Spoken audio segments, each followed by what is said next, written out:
program and critical information you need to know in order to be successful with your applications. After the presentation, we're going to open up for Q&A, and I'm going to do my best to have Nicole answer as many questions as possible. For everyone in the audience, there's two ways for you to engage. On your screen on the right, there's a chat tab and there's a Q&A tab. You can post your questions there, and you can also upvote any questions you want answered. And I'm going to be picking the most upvoted questions for Nicole from the Q&A tab. So if you have a question, check it out.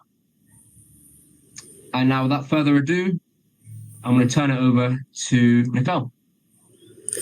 Good afternoon, everyone. I'm so excited to be here. I'm going to go ahead and, like Chris said, give you an overview of the program as a whole, and then I will absolutely leave enough time for questions at the end. And let me just go ahead and switch here. Okay, wait, I think, okay, I don't want to interrupt. So will Emily be helping you, Nicole? Nope, I'm just on my own. Okay, fine. No, I'm fine. I'll do it. No worries. Okay. Here we go. All right. So I'm giving an overview of the full-time MBA program at UNC Kenan-Flagler. We are located in North Carolina, which is on the East Coast of the United States. We have been ranked now actually number 20 top business school in the United States. But we are a growing economy here in North Carolina. So today we're going to talk a little bit about our community, Chapel Hill, clubs, ways you can get involved, what makes UNC unique and different to other business schools. And then at the end, we'll cover the admissions requirements needed to apply to our business school. So here's just some fast facts about the university. We are the nation's first public university. We've been around for quite a while, as you can see, 1789. We do have more than 360,000 alumni. We have about 40,000 alumni from the business school located around the United States. And then we have received $1.12 billion in research funding since 2023. We are actually currently building a brand new business school, which is located next to the current business school. So we're hearing that every day, all day, beep, beep, beeps, and jackhammers going off while we're trying to work, which is very exciting though. So 1 year from now, so it would be when you all actually would start, you would automatically be going to the new business school, which is very exciting. It's a beautiful, beautiful new building. We're located in the Research Triangle Park. They call it the Triangle because we have Durham, which is where Duke is located, Chapel Hill, and then Raleigh. It makes a triangle. There's also a lot of research that is done in that location. We are very big into clean technology here, life sciences, and we do have many incubator workspaces. We're also very well known for the healthcare industry. We do have quite a few hospitals here. So if that's something you're interested in, also real estate. We are growing and booming every day. As I drive down the road, there are new houses being built and a lot of people relocating to the area. We're 30 minutes from the state capitol, which is Raleigh. And in Chapel Hill, North Carolina specifically, you do get all 4 seasons. It's nice. We do have pretty mild winters here. We don't have snow, but we do go all the way through summer with high humidity. But it is a beautiful, beautiful place to live. I enjoy living here. We are driving distance we're about 5 hours from DC and about 7 hours from Atlanta. So for Americans, of course, that's nothing to us. I know to people in different parts of the world, depending on where you live, that may sound really far away, but it's just a quick flight if driving is not something that you're up to. I completely understand. My husband's from Switzerland, and he always laughs at me when I'm like, oh, it's just a 3-hour drive. We can go for the weekend. Thinks I'm insane. So I absolutely do understand that that's not everyone's reaction. Chapel Hill, what I really like about Chapel Hill, we have a lot of bike lanes, but more so what they're called are greenways. So that means kind of no cars are allowed on these greenways, and they weave in and out of the traffic, behind communities. So they're not allowed to go like near the road. So you're always riding through trees and kind of forested areas. And it's very, very beautiful. We have 1 million trees here in Chapel Hill, lots of greenery. Which leads into, lots of acreages of parks, lots of natural open spaces for you to enjoy. It's a big foodie scene here in Chapel Hill, a lot of good bars and restaurants. There's one in particular that all the full-time MBA students go to. I won't go down that too well, but I'm sure if you do decide to come here, you'll be there often. They do a lot of events there. And then we do have 12 theaters and music venues, lots of great live music around here, and lots of fun things to explore and to do. And we're about, I'm going to say 2 hours if you go to Topsail Beach to the east, and about 3 hours west, you'll find the Smoky Mountains. So you can go hiking if you want to go west, and you can go to the beach if you want to go east. And then, like I said, DC up north, Washington, DC, and Atlanta down south. You want to catch a baseball game or anything like that. And we're about 2 hours from Charlotte, which is a very large banking hub, the second largest as opposed to Wall Street in New York. There's many ways that you can get involved in Chapel Hill. We have over 40 student clubs. We have a lot of different ways you could be involved in the student association. So you get they have a complete voting system the year before, and there is a way for you to become, Embasa president or different presidents of each club. So that's all voted on by the students, and they're very important to our staff, as the students do help us run the program. We take their advice very seriously. We look to them for a lot of decisions that we make, because in the end, it is their program. And then we do have lots of different partnerships and centers. So we have the Wood Center, which is our real estate center. And we also have one for healthcare and one for, oh my goodness, I just blanked on it, finance. So those are lots of different ways that you can get involved. I would say most students are involved in maybe 2 or 3 clubs. They would love to be involved in more. And if there is a club that you see that does not exist, you are absolutely more than welcome to start a club. It does have to be approved by the Student Association, but you are more than welcome. We just got 2 new ones approved this year. So if that's something that you're interested in, we would love that, to bring your gift or what you think and feel to the community by doing that. We do have a lot of experiential learning at Keenan Flagler. We love to get you involved in case competitions. We think it's a really great way for you to learn, get some hands-on experience rather than just reading about it. Some of those, you can win money. We do encourage, especially the centers, take our students off to different case competitions. It's just a really fun way to get to know more about the subject, the area, the case itself, of course. And then STAR. STAR is something that's very popular with our students. It stands for Student Teams Achieving Results.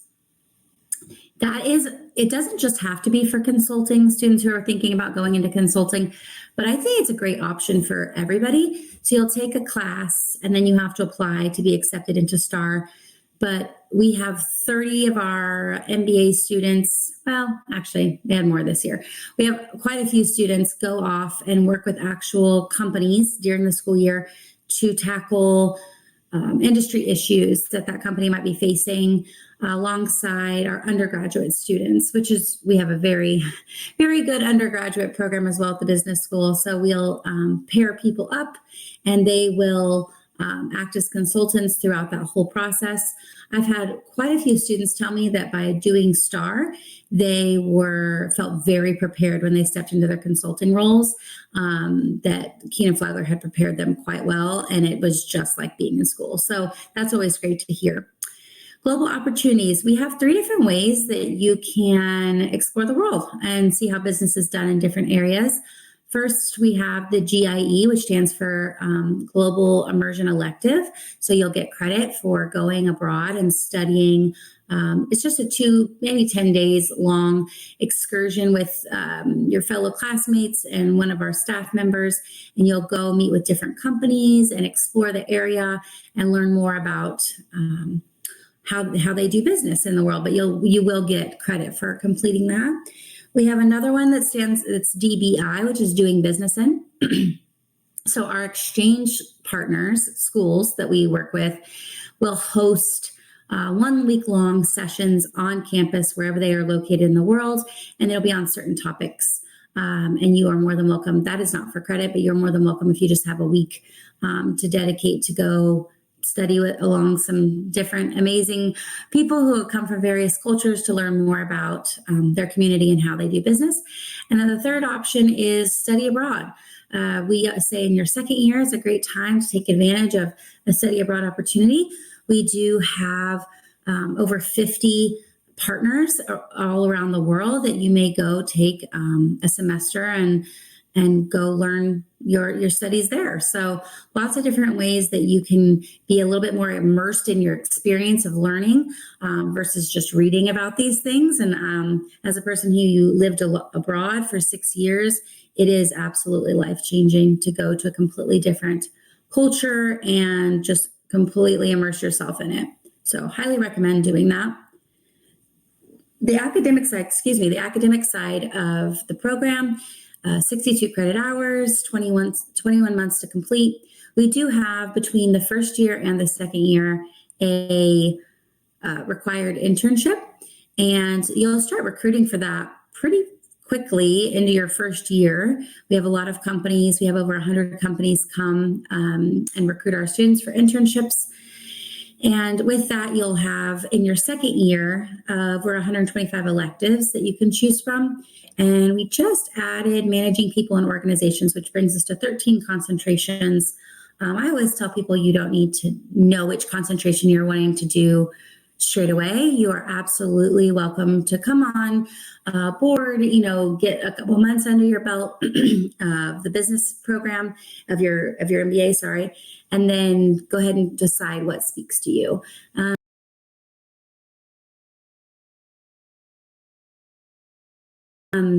As a concentration doesn't go on your diploma, it's not something that I think you should stress yourself with too much, but it is something that you can.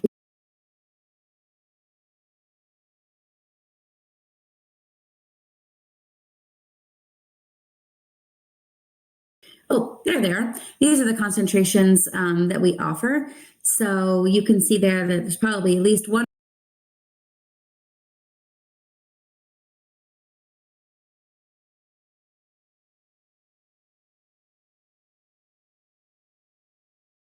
Do a basic MBA. It's not something that I think you should stress yourself with too much, but it is something that you can be thinking of in the back of your mind.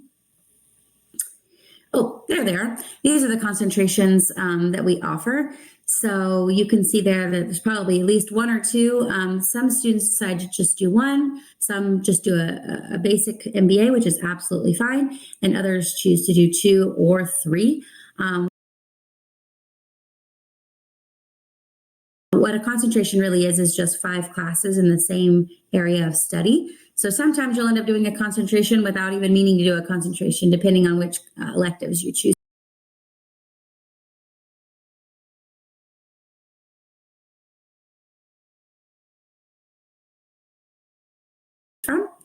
So those can also be found on our website. We have an amazing career team. We have about 7 coaches. They love meeting with students. They would love to meet with students more. I think students get quite busy and they don't get an opportunity to meet with their coach as much as they would like, but it is absolutely important to get that one-on-one coaching. There's so many tools and workshops. There's something every week. We go to school Monday through Thursday and leave Friday just for career day so that you have the day left open to, work on your resume, work on your interview skills, your elevator pitch, meet with your career coach, go to listen to coffee chats or listen to company presentations. And so we really encourage students to use their Fridays to focus on the end result, which is to get a good job in the end.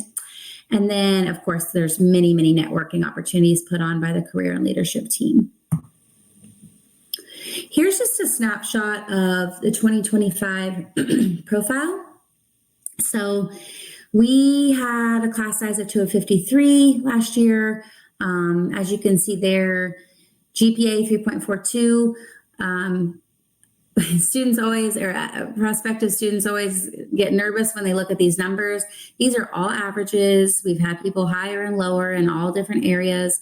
But I think it's important to point out the 53% of the non-business background students.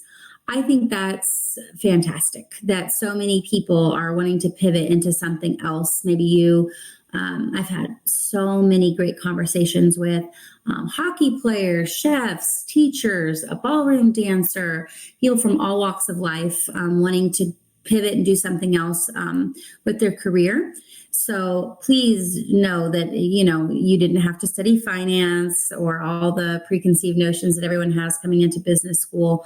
Of course, it's going to be hard work, but it's absolutely worth it in the end. Here is the overview of the application checklist that we encourage you to start working on over the summer. Would be wonderful. We will need your transcript. I encourage students to go ahead and just order, if depending on how many schools you're applying to, of course, but to go ahead and just order your transcripts early and send those over to the school. We will, of course, accept just your version of unofficial transcripts for you to apply. But if you can, and that this is something that you really want and that Keenan Flagler would be your top choice, just go ahead and send it straight to us so we don't have to wait for them and collect them at the end. Resume, if you can keep it to one page, that would be helpful. If you don't have it on one page, when you arrive at Keenan Flagler, right when you arrive, it will be told to you to convert it to one page, and the career team would be happy to assist you with that. Please keep it outcome based. We're a business school, so we love to see numbers and see the way that you achieved goals rather than just a task list of everything that you accomplished. One letter of recommendation, I really encourage you to have it be from someone who's seen you grow in some way. Obviously a mentor, a leader, a manager of some sort is preferred. If you don't have that, and that is a professor, make sure that you are a TA for that person or something other than just they taught you one class and there was 40 other students in the class. If you can really try to get that narrowed down to someone, and it doesn't have to be the most recent person, but it is very helpful to us to have them be honest about your growth and your potential when they first met you, as to when they left you. 2 essays. We are still finalizing our second essay. It's most likely our first essay will remain the same. And then we do have an optional third essay. It's not required, but it is encouraged. I love reading the third essay. I like it because, students, you all have really unique things about you that don't fit on a resume, or they weren't asked in the essay. And I love reading them because either people use it for explaining something that they're nervous about, whether that's a GPA or a little blip in their resume, career history. Absolutely use that essay, that third one, to just kind of get it all out, like whatever it is that you want to share with us. Or if you don't have anything like that and you just want to tell us some more facts about yourself, we love to read that as well. It just helps you come off the paper and bring you to life. So we do obviously read quite a few applications. And then the GMAT GRE score, we accept the new versions of Focus. We also have a waiver. I believe there's a slide for that. If not, I'll talk about it at the end. And then we, of course, have a required interview. It's about a 30-minute interview. It's very conversational, very relaxed. We really want to get to know you and make sure that we are a good fit for you as well. We want to make sure that you enjoy your time here with us in Chapel Hill, and that spending 2 years with us will not be a regret, that you'll have an amazing time. And then the TOEFL, IELTS, if applicable. And there's ways on the website that you can go have a look to see if you have to have a TOEFL score, IELTS score, and you can find out more there. Here's the waiver slide. Okay, so academic experience, work experience, advanced degrees, additional test results. These are all ways that you can qualify for a waiver. Our turnaround time on these, once you submit it, so you'll start your application. I think it's like the second or third page into the application. You will fill out just type up a little paragraph as to why you believe that you would qualify for a waiver.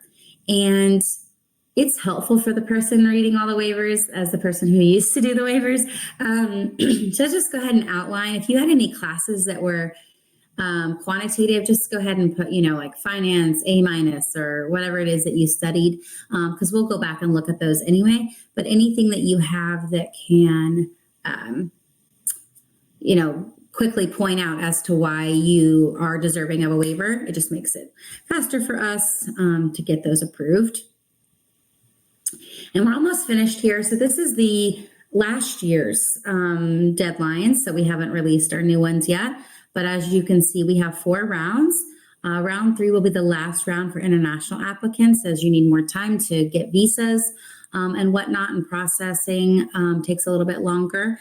So we have the deadline for submitting, the deadline for the waiver, of course, decision release. We do not do early release. All decisions are released on the same day, and then the deposit deadline there. So just to keep in mind, round 1 is a great time to apply. Round 2 is our biggest round. So most applicants apply in the January intake. So if you'd like to do it early, that would be fantastic. And that wraps up for me. Let me stop sharing my screen here and get out of this. And I would be happy to answer some questions. Okay, going over here. Okay, so what I'll do is I'll take questions that have been upvoted and I'll bring them onto the stage so you can see it, okay? Perfect. Okay, let's try that. So we have a question from Aditya. See, can you see it on the stage? It says, which domain accounts for the highest share of placements at UNC? Oh, man. That's a great question.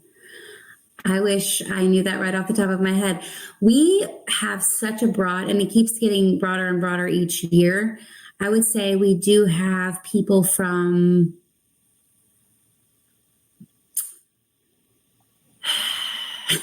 That's a tough one. I'll have to skip that one, but I am going to give you my email address. I can get you statistics on that.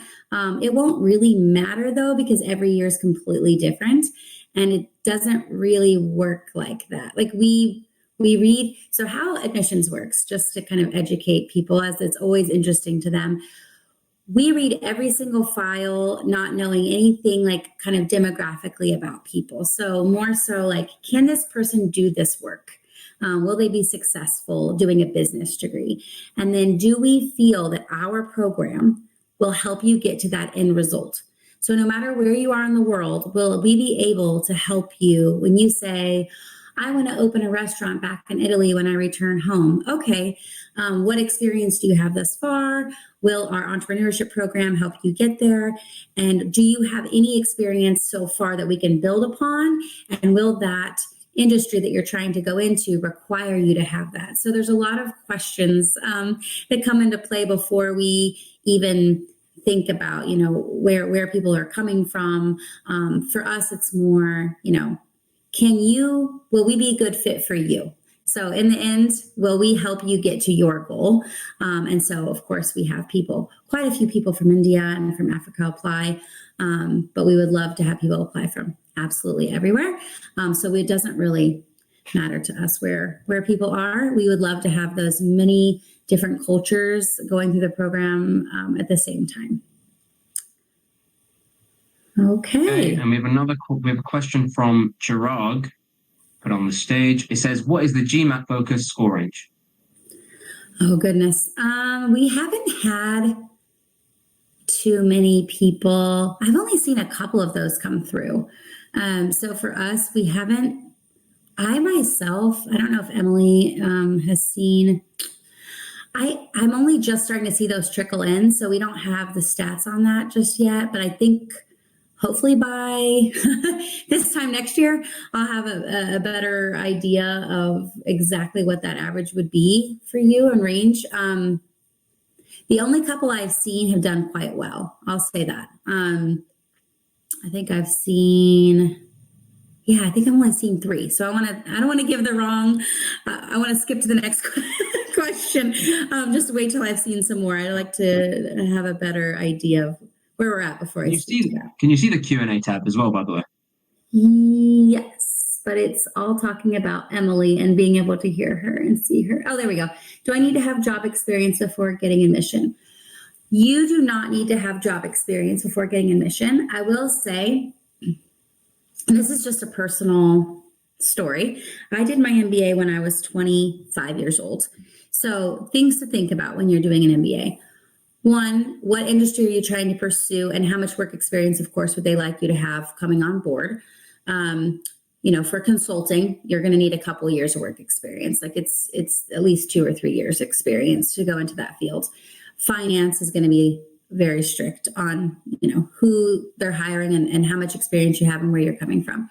So if you're wanting to go into, say, marketing or something like that, so it's just going to vary by industry. So it's more for you.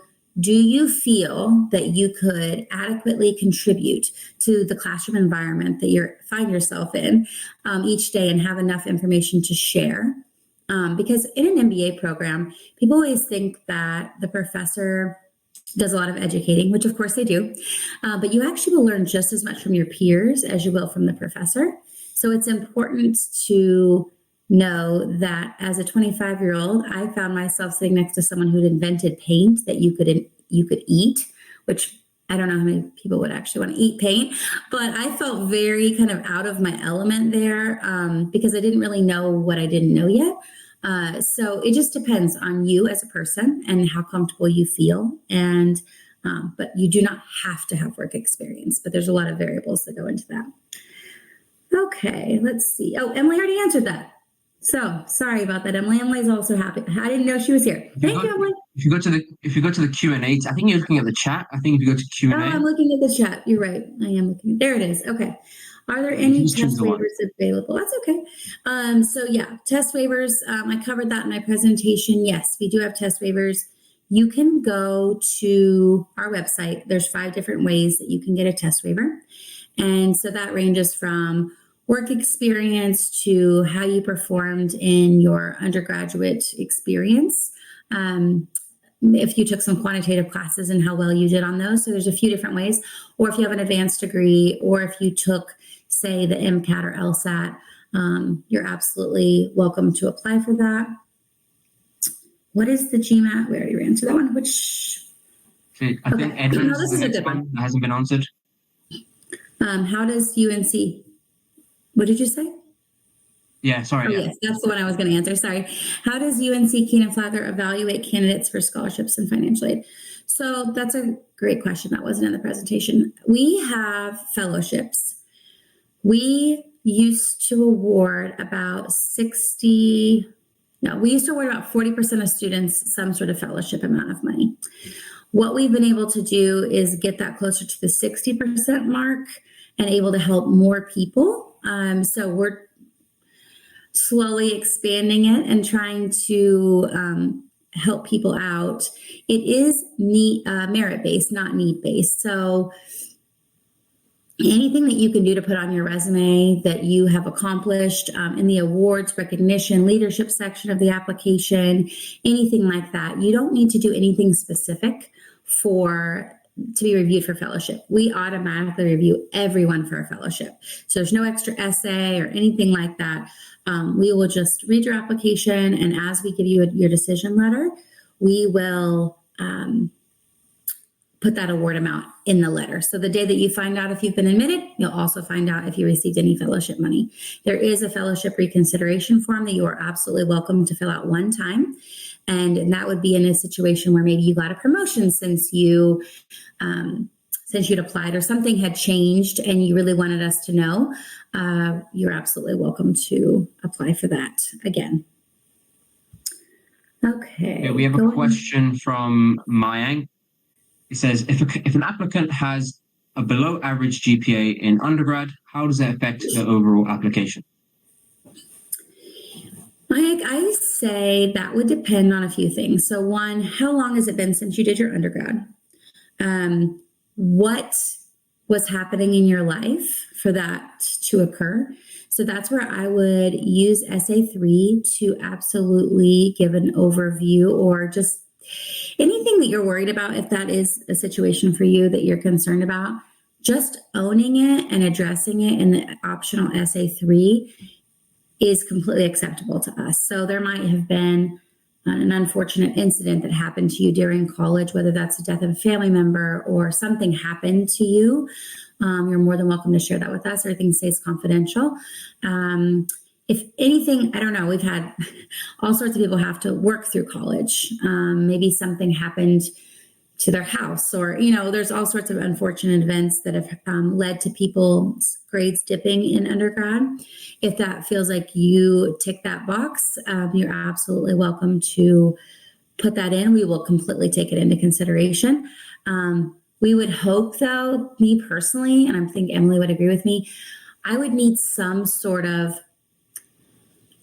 evidence that you can do the classes. So for me, okay, let's say you had a difficult undergrad, I would really look to your GMAT score or your GRE score, just to make sure that, because that protects both of us. One, I don't want you coming into the program that's quite rigorous and not feeling like you can keep up or that you're doing well. And this is a lot of money to spend and invest in a program, and have you feel like you can't do well.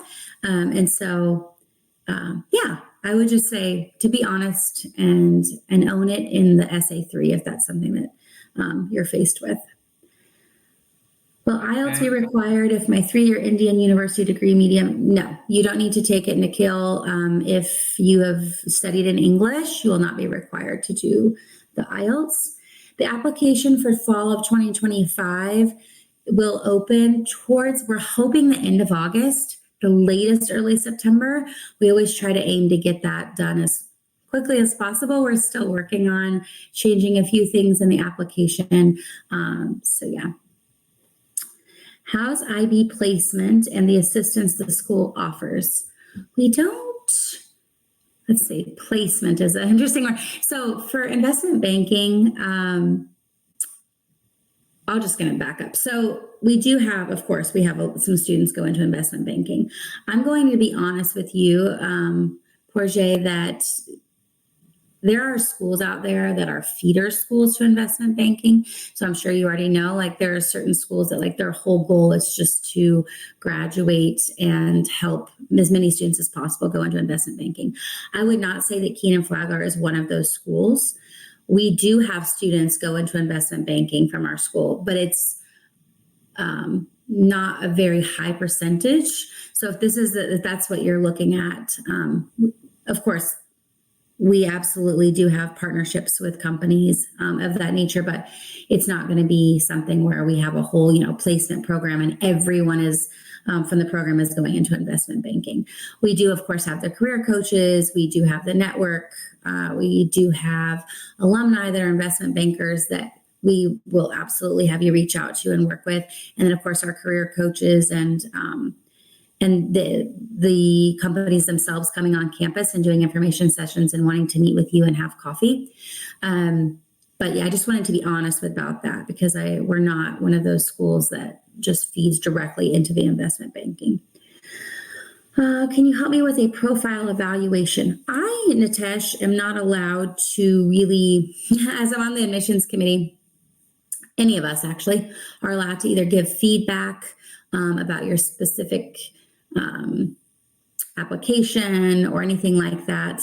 We have to remain pretty fair and equitable to all the students. So We tend to stay out of that, but great places like GMAT Club and other amazing institutions and companies I know go out of their way to support students with questions that they have or take a look at things for them to give some advice as they're experts on, admission into business schools. So I would look to that. Or students that maybe that have gone to business school, have them take a look for you. If a student is on the lower end of the undergrad GPA range, comes from a non-traditional MBA background, what course or initiatives are considered okay to supplement the application? So I would say I don't like to tell applicants to do a lot of extra work. One, it takes time. Two, it costs money. But if there were certain things that you are nervous about, MBA Math is an amazing resource that I like looking at. If people have taken it, it makes me feel a little bit more confident when admitting someone if they've taken MBA Math. Of course, the GMAT and the GRE. We absolutely will look to those, but MBA Math is just also a good course to help you prepare for business school. And so that's something that you can do on your own. I've had students complete it as small as, 2 or 3 weeks, or take their time over the whole summer to do it. It's not required at all. But if that's something that you are nervous and you want to feel like you'd feel better if you had that on your resume or on your application, you're more than welcome to do that. There are test waivers available. I talked that a little bit, so I'm going to skip over that one. Lovely to meet you. Yes, percentage with non-IT project management as a pre-MBA. Okay, that's a great question. I don't know the percentage right off of my top of my head. I will say that we do have about half of our students don't have a business background at all. So if you're coming in with any sort of, biopharmaceutical industry, I could imagine that you've been in, the corporate world for a while. You've got some experience there. We do have a really strong healthcare program. So we do see quite a few students coming from pharmaceutical companies and that nature. Coming into our healthcare center. So I wouldn't worry too much about the percentages. Also, I know statistics make people feel more confident in their choices for things. But you are unique, and I don't want you, any MBA program that you're thinking about going, try not to focus too much on, of course, you want to use the profile of the class before you as a baseline for, am I like, is this realistic? But try not to focus too much on what other people have or have done or not done or whatever, because it doesn't really matter. There's things that you can control and there's things that you can't. You can't control what your undergrad degree GPA was anymore, right? It's over, it's done. So all you can do now is just focus on the future and what you can't, asking that question about, MBA math, that's great. What you can do now. So try not to stress about that. Should we do some quick fire questions because the session's going to end pretty soon? Yes, absolutely. Okay, so I'm just going to put on the stage and just answer, I guess. Okay.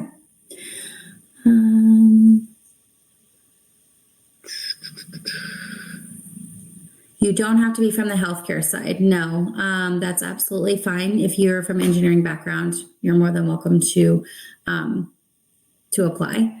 Again, we have people from all over. I already answered that question. English is fine. You don't need a TOEFL or IELTS. This person's asked, what is the required GRE score and what is the weightage of the GRE score in the overall application? We don't have a required GRE score. The weight really is just, it doesn't have a higher or larger weight on it.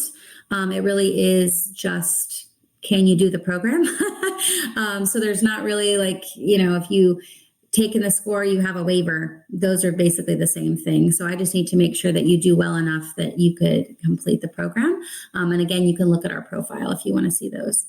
Hi, Nicole. Quick note on reapplicants, if you could. Reapplicants, yeah. So you're going to have a fourth essay you're going to fill out. Really on this new application, just make sure to really show us everything that's happened since the last time you applied. And don't feel like, you're bragging. We need to know everything that you've done. So just make sure that you do well on that fourth essay. Let's see. There's another question here. So this has been answered already, the application fee waiver. Someone's asked, what specific extracurricular activities are required? None required, but extremely encouraged. I would say most people expect that you will participate in at least one or two clubs. And a lot of students participate in STAR. And if not something like that, then more of like a fun club you could be a part of. So you don't have to participate if you do not want to. Someone's asked, how can candidates from overrepresented pools differentiate themselves? It's a tricky one. Yeah, you think that more people would use the third essay and they don't. So use the third essay. And in your interview, I would say something like, I would use the STAR method to prepare for my interview. I would talk about what makes me different from my peers or different from people that you've worked with, if you feel that you have a special skill set. And yeah, that's a really good question. No one's ever asked me that before. Yeah, I would just say you're never going to know who else is applying. So always bring the best version of yourself and let us get to know you as much as possible. Even if it feels silly that you're sharing so much on your application, the more that we get to know you, the better.